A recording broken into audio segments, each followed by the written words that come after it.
It was past midnight when I woke to a sound no homeowner ever wants to hear: the creak of a floorboard under someone else's weight.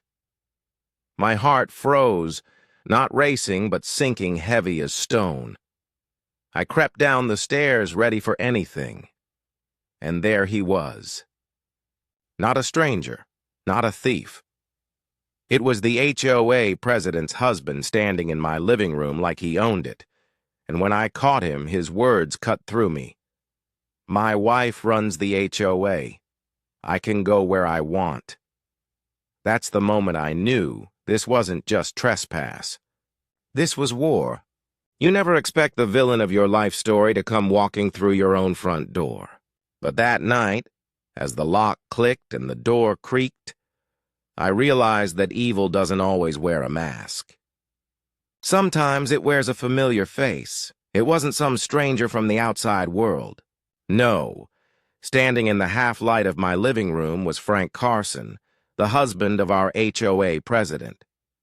His stocky figure filled the doorway like a threat carved in flesh and arrogance. His eyes locked on mine, and with a smirk so smug it made my blood boil, he spat out the words that would haunt me forever.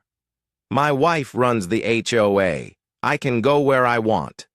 That wasn't just a sentence. That was a declaration of war. I never asked to be a hero. My name is Jake Miller, and I was just a man trying to live quietly. I worked hard, paid my dues, trimmed my lawn, and waved politely to neighbors when I passed. All I wanted was a safe home for my wife Tina and our son Max. But peace has a strange way of drawing predators, and predators never stop at boundaries. They test them, they bend them, and when no one resists, they shatter them. That night, Frank Carson wasn't just breaking into my home. He was trying to break me, to make me small, to turn my house into his territory. And worse, he wasn't even acting alone. He was the hand, but the mind behind it all was his wife, Karen Carson. Karen wasn't the kind of HOA president who organized summer block parties or encouraged Christmas light competitions. She wasn't the type who shook hands warmly at meetings. No, Karen ruled with a clipboard in one hand and a sword of fear in the other. She weaponized bylaws like bullets. She used fines like shackles. She twisted every rule into a chain that bound her neighbors to her will. She wasn't just a leader. She was a tyrant hiding behind the title of HOA president, and she didn't fight alone. She had her enforcer, her husband Frank. Where Karen's power came from fear and manipulation, Frank's came from brute force. He was the muscle in their operation. If Karen was the queen on the chessboard, Frank was her knight, charging forward without thought, smashing obstacles, enforcing her commands with fists instead of words. That's who stood in my living room that night. That's who crossed the line between neighbor and intruder. And as much as Karen loved playing queen, she loved something else more: the illusion that her title made her family untouchable. Their son, Kyle Carson, was no innocent bystander. He was the pawn Karen moved most recklessly across the board. A teenage boy, angry, entitled, and convinced that his mother's clipboard was a shield against the consequences of his actions. Kyle wasn't just another kid breaking curfew or getting into petty fights. No, he mirrored his mother's arrogance, carrying her power like an inheritance. He shoved, he taunted, he trespassed, and he did it all with one phrase always on his lips: "My mom runs the HOA. We own this street." And when he pushed my son Max at the bus stop, sneering snitch under his breath, I saw more than just a boy acting out. I saw the extension of Karen's empire, the next generation of her tyranny. Frank thought his wife's title made him untouchable, but the truth was this: the moment he stepped into my house, he'd already sentenced himself to jail. And then, of course, there was Max, our son. 14 years old, still figuring out who he was in a world already trying to bend him. He didn't ask for this fight, but it found him anyway. When Kyle shoved him at the bus stop, When kids whispered behind their hands, when threats followed him home, Max bore it all quietly.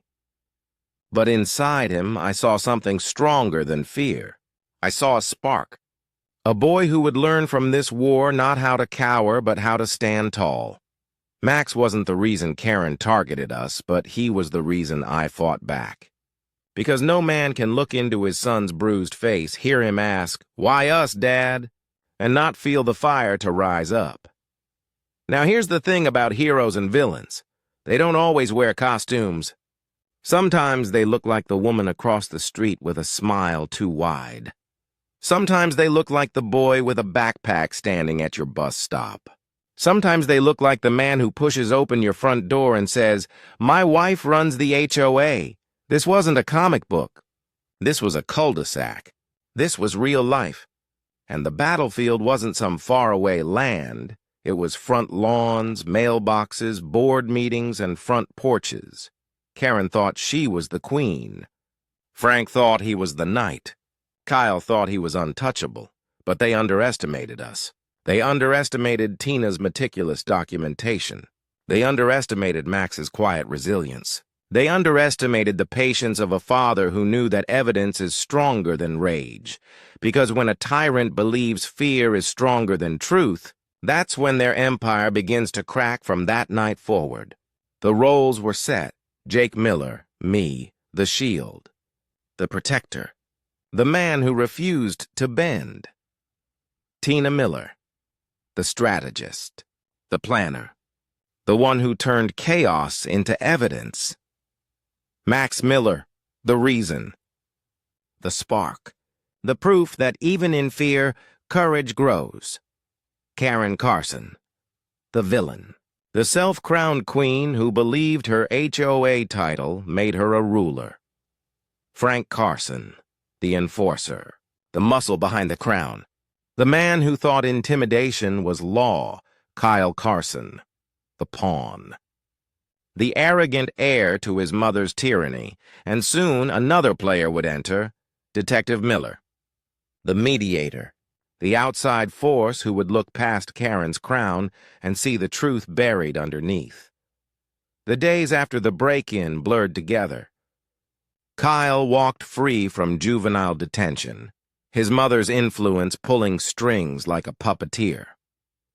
Neighbors whispered, curtains twitched, but no one dared confront Karen outright. Then one evening, Max came home with his jacket torn and his face pale. Kyle had shoved him at the bus stop again. This time, he hissed, "You'll pay for last night. My mom owns this street." That was the moment my blood turned molten. It wasn't just my home under attack anymore, it was my child. But while I paced the floor, fists clenched, Tina sat beside Max, phone in hand, scrolling through the threats Kyle had sent, screenshot, backup, label, evidence, Carson. She wasn't just protecting our son. She was building the mountain of proof that would bury Karen's empire. That's when I realized Karen thought she was playing chess. But she forgot one thing: pawns can rise. And when families stop being, you can't imagine what it feels like to stand in your own home and realize that your safety, the walls you paid for, the locks you trusted, mean nothing to someone who believes they're above the law. That night, when Frank Carson stepped across my threshold with his smug smirk and his arrogant words, "My wife runs the HOA. I can go where I want," I understood something chilling. This wasn't just about trespassing. This was about power, and in this fight the scales weren't balanced. I was just a man. A father, a husband, a homeowner who wanted peace. I paid my bills on time, kept my yard trimmed, followed the rules as best I could. My family wasn't rich. We didn't have connections in City Hall. We weren't part of any elite circle, but Karen Carson was. As HOA president, she wielded her authority like a weapon. She could fine us for leaving a trash can out 10 minutes too long. She could send violation letters for weeds that hadn't even sprouted. And when anyone dared push back, she'd bury them under paperwork, threats, and humiliation at board meetings. Now add Frank, her husband, into that equation. A man with no title, no position, but a terrifying sense of entitlement. He wasn't afraid to flex his size, his volume, his fists, if it came to it. And the worst part? He felt invincible because Karen's clipboard was his shield. I wasn't fighting one person. I was fighting an empire. The morning after the break-in, I thought maybe Frank's arrogance was a one-time event. Maybe he'd wake up embarrassed, realize how far he'd gone, and step back. But predators don't retreat. They escalate. The first strike came in the form of a letter. An HOA violation slipped into my mailbox citing unapproved exterior changes. I stared at it, baffled. What changes? My house looked the same as it had for years. Then came another. Lawn height exceeds regulation. My grass was 2 inches too tall. Apparently. And then another, improperly stored vehicle. It was my son's bike leaning against the porch. It wasn't about rules anymore. It was about intimidation, and behind every petty violation was the unspoken message, "We own you." My wife runs the HOA. Frank didn't just stay hidden in Karen's shadow, he became the shadow. I'd spot him on the sidewalk staring too long at my house. He'd linger by my driveway when Tina came home from errands, his eyes following her until she locked the door. One night, I caught him tapping his fist against my mailbox like he was daring me to come outside. He never had to say anything. His silence was its own kind of violence. The imbalance was clear. I had to follow the rules. He got to break them. I had to pay fines. He collected power. I had to protect my family quietly. He got to terrorize loudly, and every time I thought about calling the police, one phrase echoed in my mind. My wife runs the HOA. Because what if it was true? What if the cops looked at me, shook their heads, and told me it was a civil matter? That's what real power imbalance looks like. When you don't just fear the villain, but you fear that no one will ever hold them accountable. But here's where the story shifts. Because while Frank and Karen used fear as their weapon, Tina wielded something far more dangerous: patience. She built a fortress of documentation. Every violation letter, every text message Kyle sent Max, every late-night noise Frank made on our porch, she logged it. Screenshots, timestamps, photos. She organized everything into folders, each one labeled with chilling precision. Carson, harassment Carson, property damage Carson, trespassing Tina turned their intimidation into evidence. Every time Karen tried to bury us under citations, Tina turned it into another brick in the wall that would eventually bury them. I burned hot. She burned steady. And together we balanced each other. But the hardest part was watching Max suffer. He didn't sign up for this war, but Karen's family dragged him into it. Kyle shoved him at the bus stop, called him names, sent him threats on social media. Snitch. Rat. Your dad's gonna lose everything. And always. The same refrain. My mom runs the HOA. You can't stop us. Max came home with torn jackets, scraped knees, and a silence that scared me more than his bruises. He was learning too young that bullies don't just live on playgrounds, they live across the street. They sit on boards, they hide behind power, and as a father, nothing makes you feel more powerless than watching your child carry a burden you can't lift for him. What made it worse was the silence of the neighborhood. Curtains twitched when Karen shouted at meetings. Blinds closed when Frank paced the sidewalk. People whispered, but no one stood beside us. Why? Because they were afraid. Karen fined them too. Frank intimidated them too. But they'd learned to keep their heads down, to nod politely at HOA gatherings, to pay their fines and pray they weren't next. And I understood. Fear is contagious, but silence? Silence is the soil where tyrants grow. The imbalance kept tipping until it nearly broke us. One evening, as I came home from work, I saw Frank in my driveway. He wasn't stealing. He wasn't vandalizing. He was just standing there, smirking. like he was daring me to do something about it. When I confronted him, he leaned close, his breath hot with arrogance, and muttered, "Remember, my wife runs the HOA. You can't touch me." And he walked away. That was the moment I realized this wasn't just a fight about property lines. This wasn't just about fines or rules. This was about survival. Either we found a way to fight back or we'd be crushed beneath the Carson empire. Here's what I learned. Power doesn't always come from titles. It doesn't always come from fists. Sometimes real power comes from persistence, from documentation, from refusing to break. Even when the world tilts against you, Karen thought her crown made her invincible. Frank thought his size made him untouchable.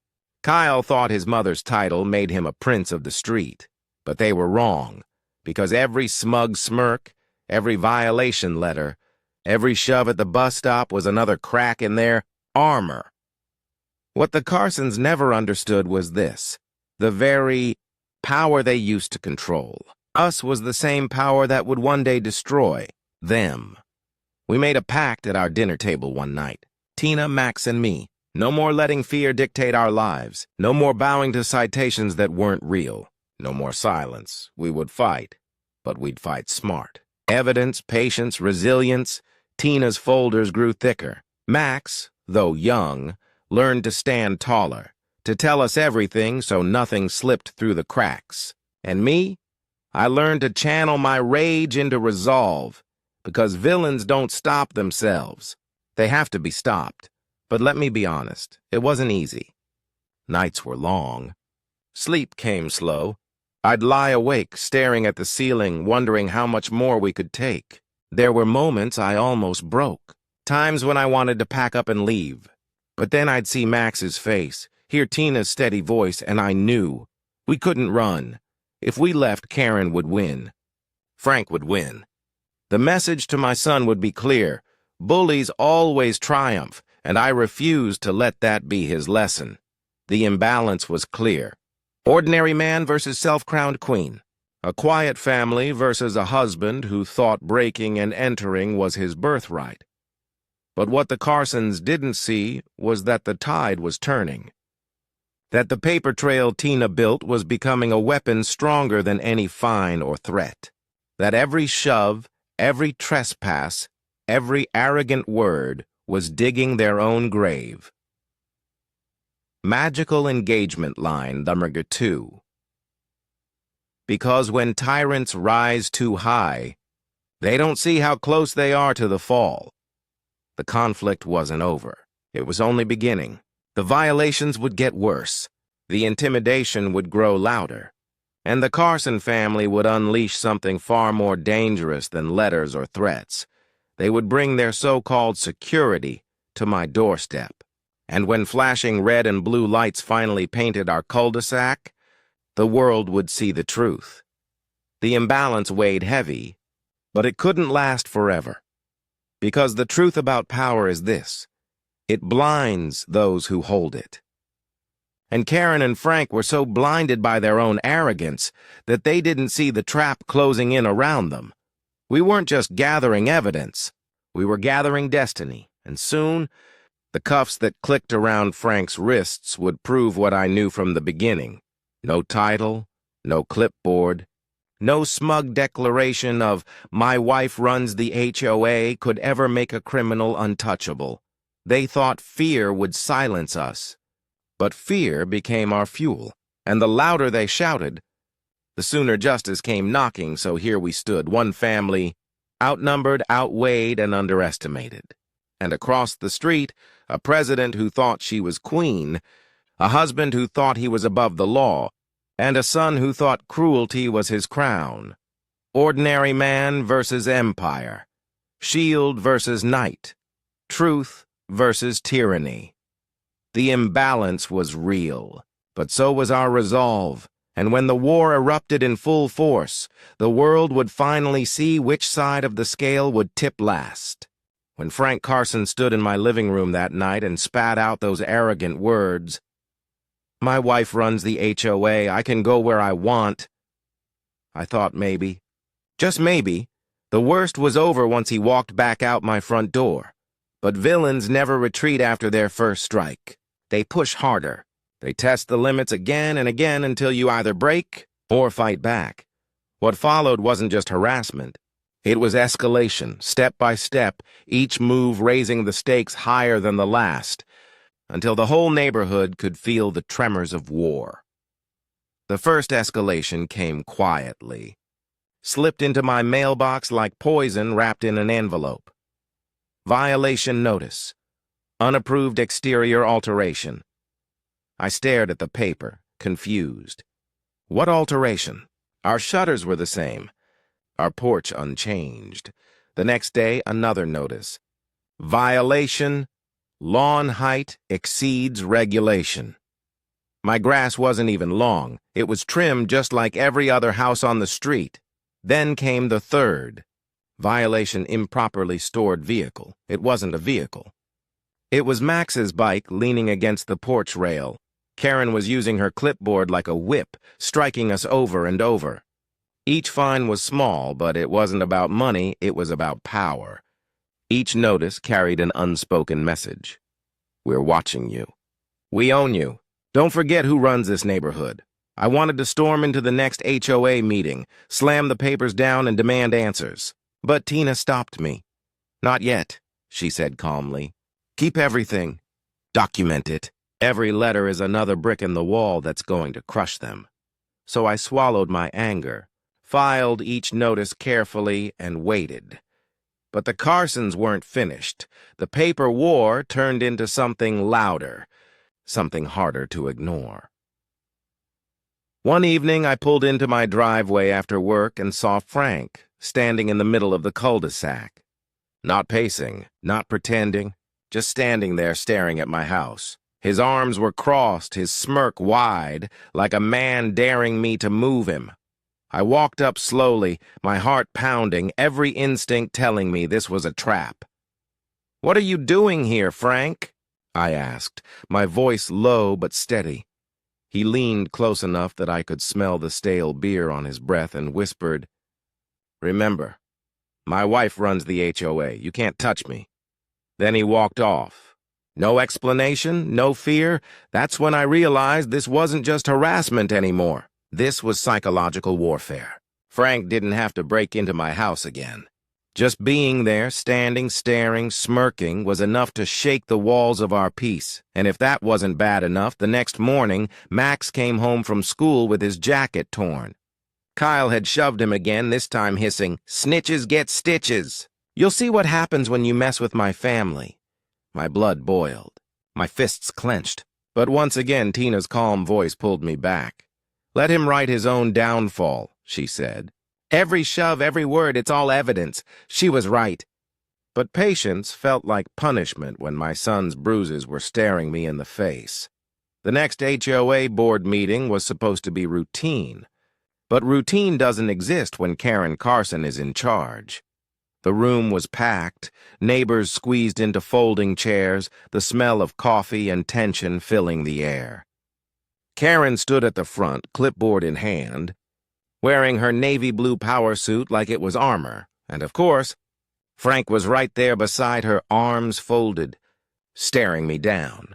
The meeting began with the usual, budget reports, landscaping updates. Then Karen's eyes locked on me. "Next item," she said coldly. "The Millers' repeated violations." She listed them out one by one. The grass, the bike, the so-called unapproved alterations. Each time she spoke, I felt the neighbor's eyes on me. Judgment heavy in the air. I stood to defend myself, voice steady but burning. "Those violations are false. They're intimidation tactics." Karen's smirk widened. "Do you have proof of that?" Before I could answer, Tina stood too. Calm, confident. She held up a folder thick with evidence. "Actually, we do," she said. "Dated photos. Timestamp messages. Every false citation, every threat. We've documented everything." The room went silent. Karen's face hardened. Frank shifted uncomfortably, his jaw tight. For the first time, I saw a flicker of fear in her eyes. But instead of backing down, Karen snapped. Her voice rose, her composure cracked. "You think you can undermine this board? You think you can challenge my authority in my meeting?" Neighbors whispered, shocked. Some shifted uneasily in their seats, and Tina, calm as ice, simply said, "We're not challenging your authority. We're protecting our family. That meeting changed everything." The neighbors saw the cracks in Karen's crown. They saw the Millers weren't the villains she painted us to be, but Karen wasn't about to lose control quietly. The final escalation came on a night I'll never forget. It was late, the street quiet when I heard voices outside. I peeked through the blinds and saw them. Frank, two men in dark uniforms, and Karen herself standing at the end of my driveway. They weren't police. They weren't security guards. They were just friends of Frank, dressed up to look official. But in the shadows, intimidation doesn't need a badge to feel real. Karen pointed at my house, her voice sharp and commanding. I couldn't hear every word, but I caught enough. "He thinks he can embarrass me. Show him we're serious." Tina grabbed her phone, recording through the blinds. My pulse raced as Frank and his security walked up the driveway, flashlights in hand, rattling my gate, pounding once on the front door. Then one of them shouted, "Open up, Miller! This is HOA business." That was the breaking point. I dialed 911, my voice shaking but clear. "This is harassment. This is trespassing. I need officers here now." Minutes later, real police cars pulled onto the street, red and blue lights flooding the cul-de-sac. The fake security froze. Frank tried to bluster, yelling, "My wife runs the HOA! This is our authority!" But the officers weren't listening. They took one look at Tina's recordings, at the folder of evidence we'd compiled, and the tide turned. For the first time, the power imbalance began to shift. The shift. That night marked the beginning of the end for Frank Carson. What started as a smirk in my living room turned into flashing lights and the cold bite of steel around his wrists. And Karen? She screamed at the officers, her voice raw with desperation. "You can't take him!" "He's my husband! I'm the HOA president!" But power, real power, doesn't come from clipboards or titles. It comes from truth, from evidence, from persistence, and for the first time, the Carsons were facing the truth. They wanted to rule by fear. But fear doesn't stand a chance when the evidence speaks louder.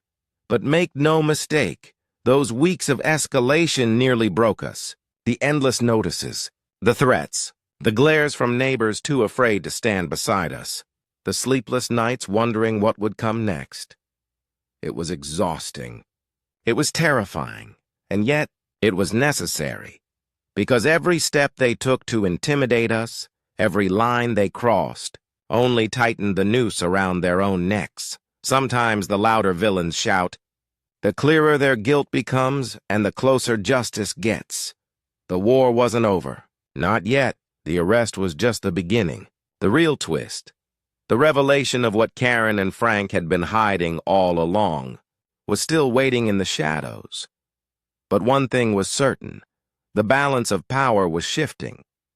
We weren't just fighting anymore. We were winning.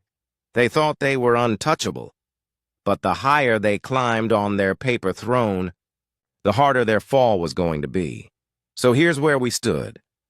Family under siege, a president drunk on power, a husband whose arrogance turned into handcuffs, a community watching silently from their windows. The tension had reached its breaking point.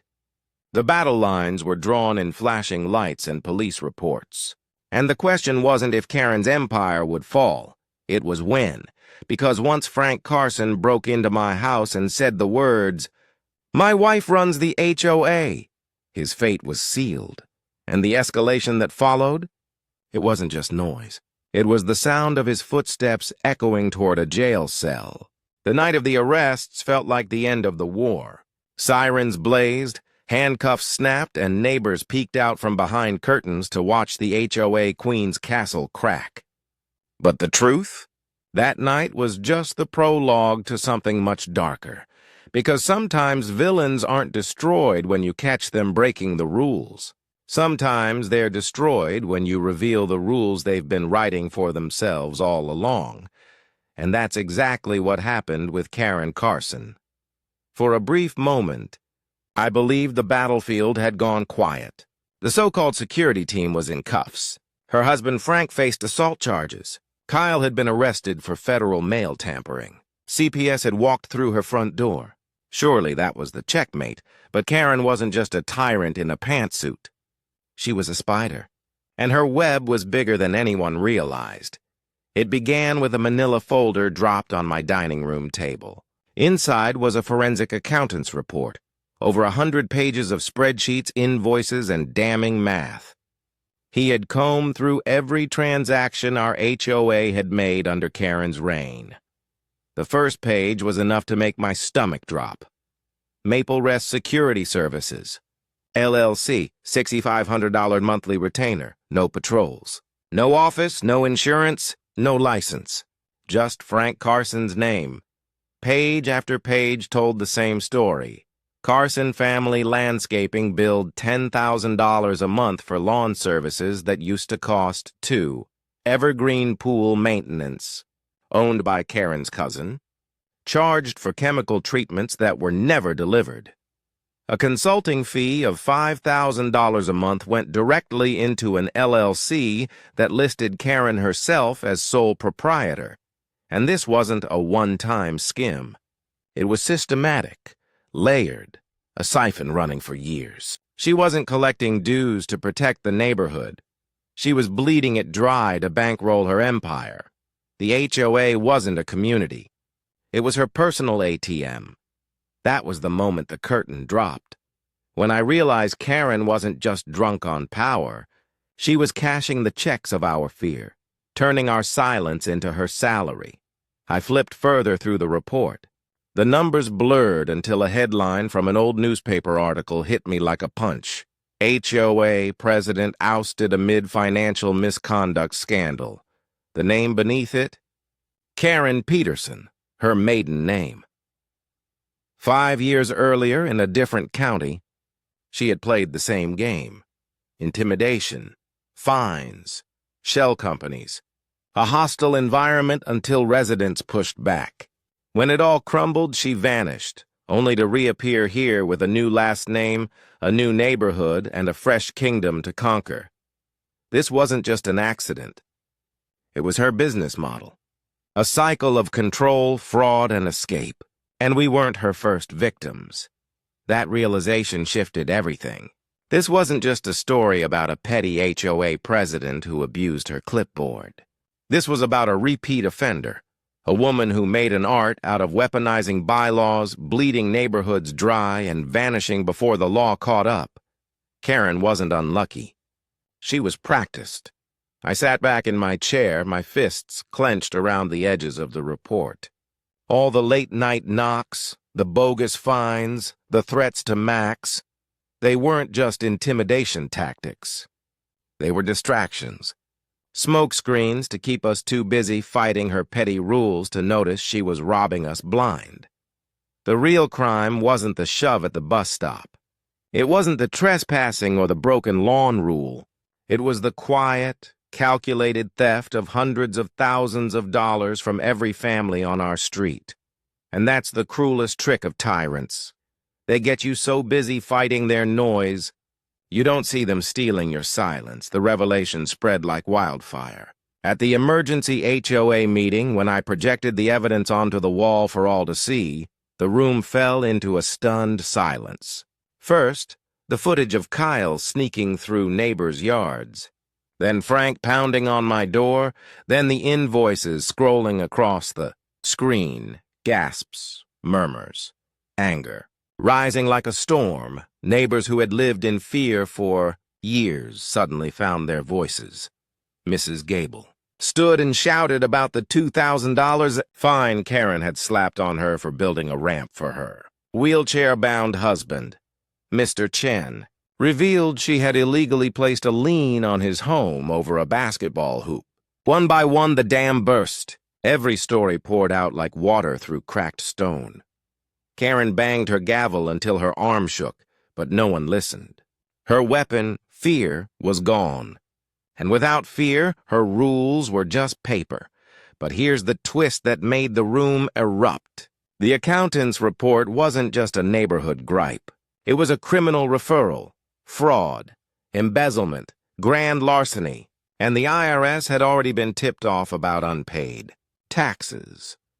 The woman who had screamed on my porch that she ran this street was now staring down federal investigators who cared. Nothing for bylaws or clipboards. Her smirk was gone. Her mask cracked. For the first time, Karen Carson looked small, because when the lights turn on, roaches don't roar, they scatter. And Karen had nowhere left to run. But the biggest revelation wasn't just about her money or her history. It was about us, the community she thought she owned. For years, she thrived because good people stayed quiet. We all swallowed her petty fines, avoided her glares, ignored the sound of her clipboard scratching down violations.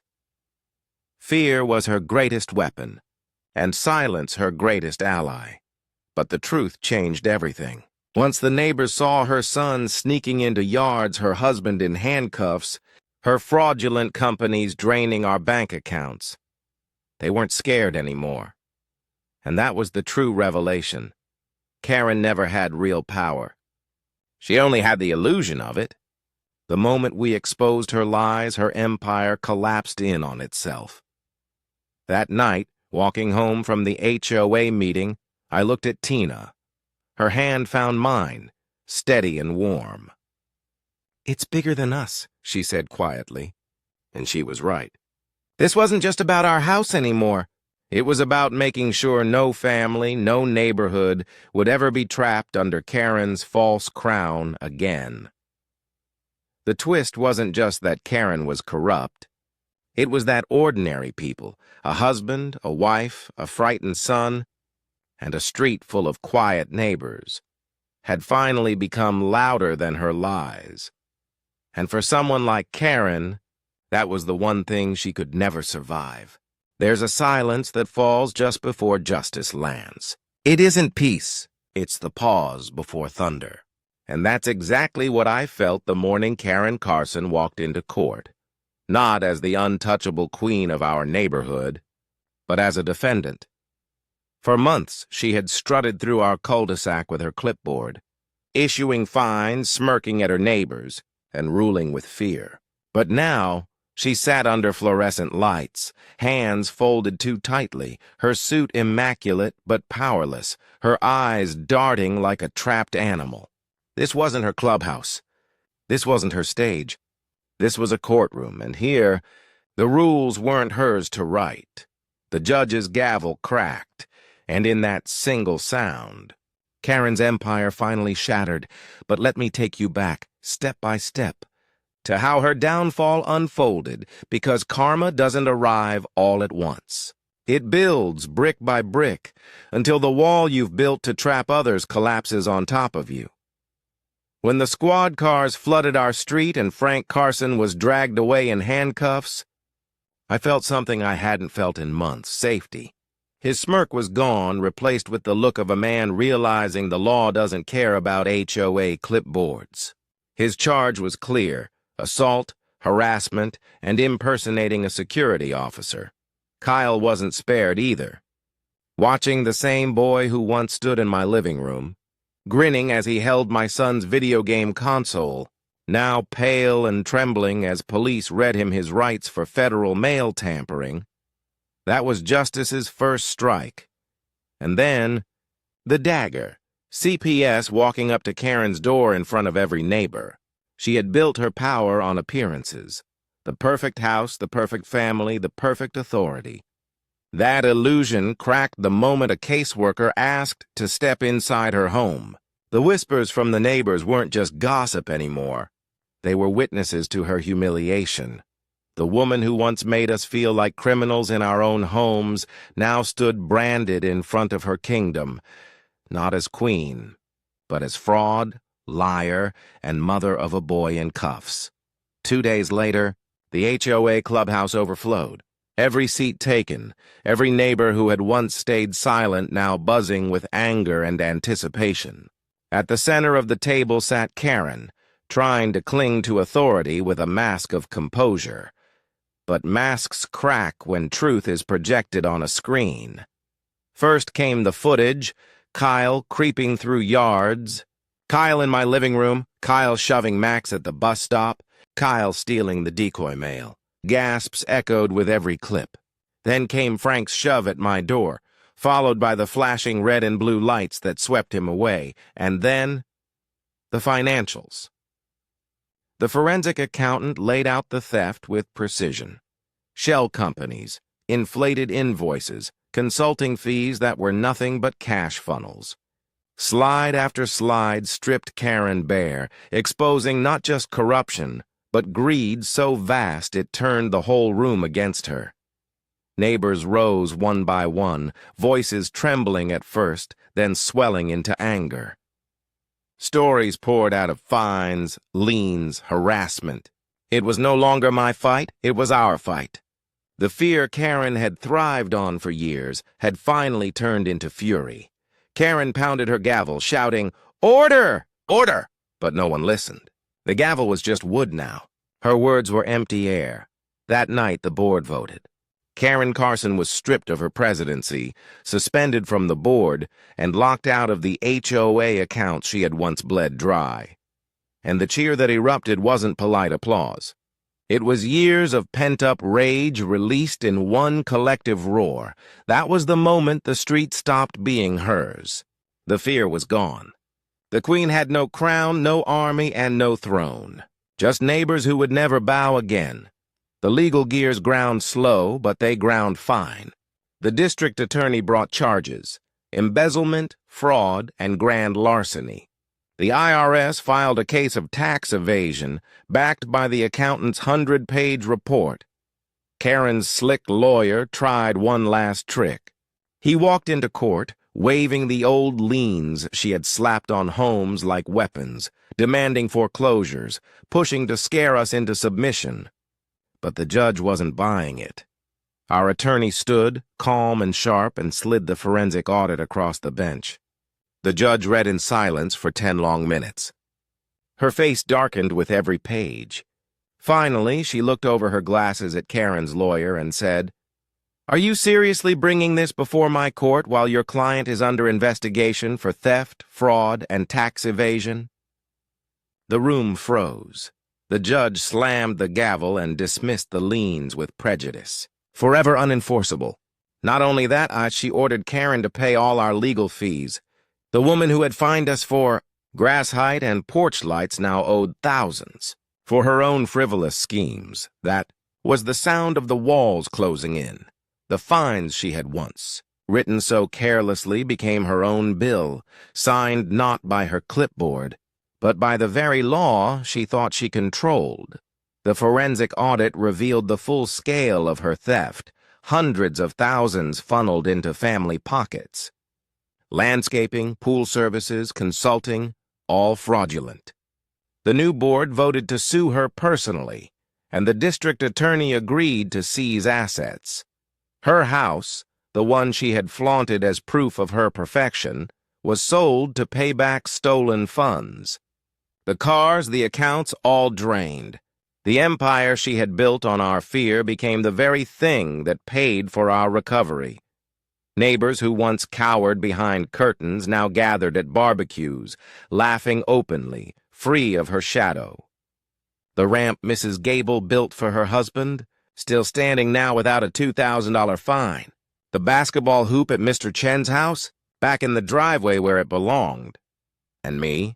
I sat on my porch swing with Tina and watched Max play hockey in the cul-de-sac, his laughter echoing through a street that finally felt like home again.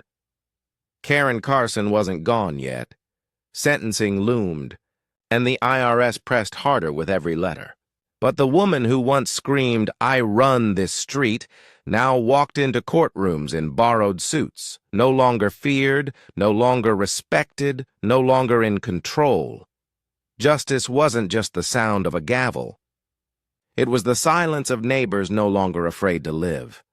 The downfall of Karen Carson wasn't just about arrests and fines. It was about the reversal of fear.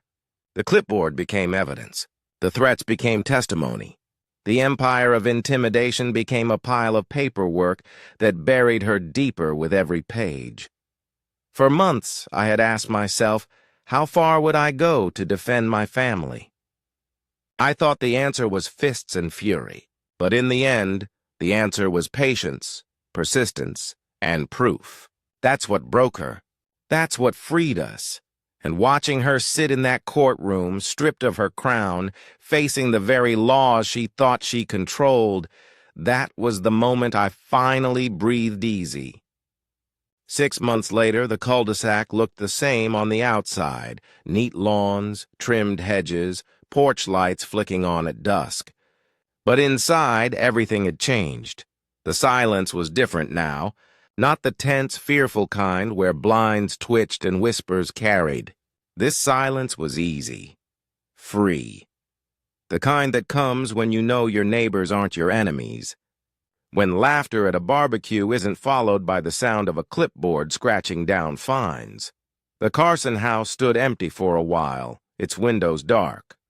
Eventually, a young couple moved in with a toddler who toddled across the lawn chasing bubbles. No threats, no smirks, no power games. Just a family looking for the same thing we had always wanted. Peace.